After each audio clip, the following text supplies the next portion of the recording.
ఇండియాలో ప్రస్తుతం gas cylinder shortage పెద్ద స్కేల్లో కనిపిస్తుంది. దీనికి కారణం ఇండియా లోపల సమస్య కాదు. దీనికి అసలు ప్రారంభం మిడిల్ ఈస్ట్లో ఉన్న ఒక చిన్న సీ రూట్ దగ్గర నుంచి జరిగింది. ఈ రూట్ పేరే స్ట్రైట్ ఆఫ్ హార్మూజ్. ఇండియా తన ఎల్పీజీ రిక్వైర్మెంట్లో సుమారు 62% నుండి 85% వరకు మిడిల్ ఈస్ట్ కంట్రీ నుంచి ఇంపోర్ట్ చేస్తుంది, ముఖ్యంగా సౌదీ అరేబియా మరియు ఖతార్ వంటి దేశాల నుంచి.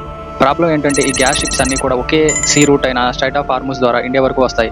ఇప్పుడు మిడిల్ ఈస్ట్లో జరుగుతున్న అమెరికా, ఇజ్రాయెల్, ఇరాన్ మధ్య టెన్షన్ వల్ల అక్కడ సిచ్యువేషన్ సెన్సిటివ్గా మారింది. దీనివల్ల చాలా షిప్స్ మూవ్మెంట్ డిస్టర్బ్ అవుతుంది. షిప్స్ డిలే అవ్వడం లేదా ఆగిపోవడం అంటే గ్లోబల్ గ్యాస్ సప్లై చైనా కూడా స్లో అవుతుంది. దీని డైరెక్ట్ ఇంపాక్ట్ ఇండియా మీద కూడా పడుతుంది. సో ఈ సిచ్యువేషన్ చూసి ఇండియా గవర్నమెంట్ ఈసీఏ యాక్ట్ 1955ని యాక్టివేట్ చేసింది. ఇప్పుడు government first property domestic LPG సిలిండర్లకు ఇస్తుంది.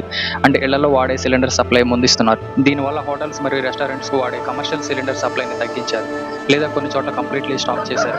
అందుకే ముంబై, బెంగళూరు మరియు ఢిల్లీ వంటి పెద్ద సిటీస్లో చాలా రెస్టారెంట్స్ టెంపరీ క్లోజ్ చేశారు.